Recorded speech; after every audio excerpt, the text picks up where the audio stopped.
আমরা আমরা পাপ করে করে আমাদের নফসটা নষ্ট করে ফেলছি। আমাদের হাত নাপাক, জিহ্বা নাপাক, মুখ নাপাক, চোখ নাপাক, কান নাপাক, পুরা শরীরটা নাপাক। নাপাক দিয়ে জর্জরিত। পাপ করে করে আমাদের এই কলবটাকে আমরা নষ্ট করে ফেলছি। কালো দাগ বসে ফেলছে। ভালো জিনিস আর ভালো লাগে না, কোরআন তালাওয়াত ভালো লাগে না, নামাজ রোজা কিচ্ছু ভালো লাগে না। এই পাপের কারণে আমাদের দিলটা পাথরের মতো শক্ত হয়ে গেছে। চোখ দিয়ে পানি আর বের হয় না, কান্না আর আসে না। এই ক্ষেত্রে আল্লাহ তাআলা বলেন, ইয়া আইয়ুহাল্লাযীনা আমানু তুবু ইলাল্লাহি তাওবাতান নাসুহা। হে ইমানদারগণ, তোমরা যদি তাওবার মতো বিশুদ্ধ তাওবা করো, আমি আল্লাহ মাফ করে দেব, ক্ষমা করে দেব।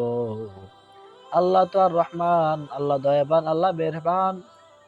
যদি কেউ মন থেকে তাওবা করে, গুনাহ করা বা তাওবা করে, আল্লাহ সব গুনাহ খাতা মাফ করে দিবে সেদিন।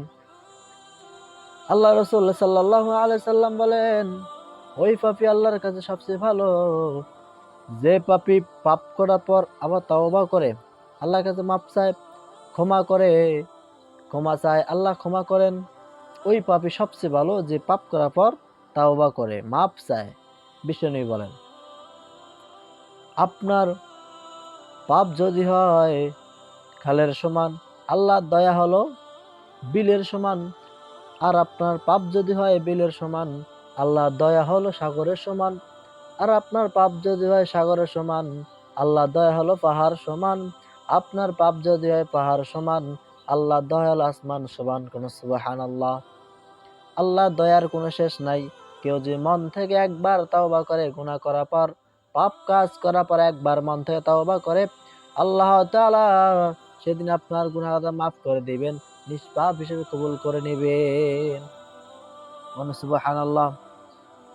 আপনি যাই পাপ করেন না কেন, গোপনে করেন, জেনা করেন, হারাম খান, হারাম কাজ করেন, জেনা কাজ করেন, জেনা উৎসাহ দেন, আপনি যে কোনো পাপ করেন না কেন, যে এই পাপের মধ্যে যদি শিরকের যদি গুনাহ না থাকে, শিরক কি? শিরকের চেয়ে বড় গুনার কোনো গুনাহ নাই। কেউ যদি শিরকের গুনাহ করে, শিরক ব্যতীত আল্লাহ সব গুনাহ সাথে মাফ করে দেবেন। তাওবা করার পর শিরক মাফ হয় না, এমনি এমনি মাফ হয় না। আল্লাহর কাছে যদি আল্লাহ দয়া করেন তাহলে মাফ করে দিতে পারেন, নাহলে করবেন না।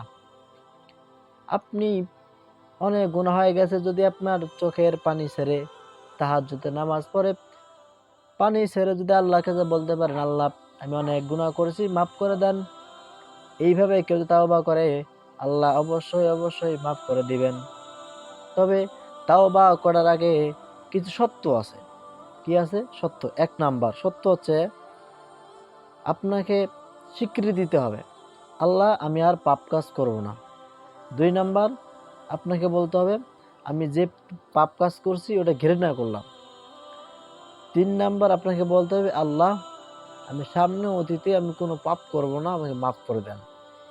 এই 3টা স্বীকৃতি যদি দিতে পারেন, তাহলে আল্লাহ তাআলা অবশ্যই অবশ্যই আপনার গুনাহ মাফ করে দিবেন। সুবহানাল্লাহ।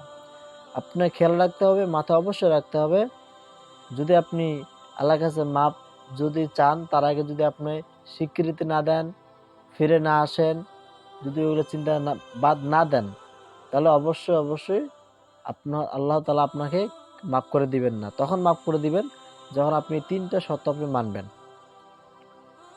আর আপনাকে হালাল খেতে হবে, হালাল। আল্লাহ রাসূল সাল্লাল্লাহু আলাইহি সাল্লামের কাছে দরবারে এক সাহাবী আসলেন, ইয়া রাসূলুল্লাহ আমাকে এমন একটা আমল দোয়া শিখিয়ে দেন, ওই দোয়াটা পড়লে যেন দোয়াটা আল্লাহ সঙ্গে সঙ্গে কবুল করে নেন। বিশ্বনবী তখন বলেন,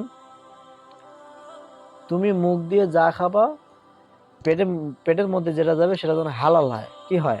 হালাল হয়।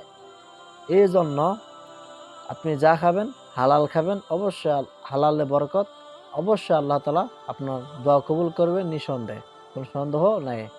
এই জন্য যখনই আপনি পাপ কাজ করেন না কেন, অবশ্যই আল্লাহর কাছে ক্ষমা চাবেন। ইয়া আইয়ুহাল্লাযীনা আমানু তুবু ইলাল্লাহি তাওবাতান নাসুহা। নাসুহা মানে বিশুদ্ধ তওবা, খাঁটি তওবা করবেন। অবশ্যই আল্লাহ তাআলা আপনার গুনাহটা মাফ করে দিবেন, নিষ্পাপ হিসেবে কবুল করে নিবেন। এই 3টা শর্ত মেনে নিলে ইনশাআল্লাহ।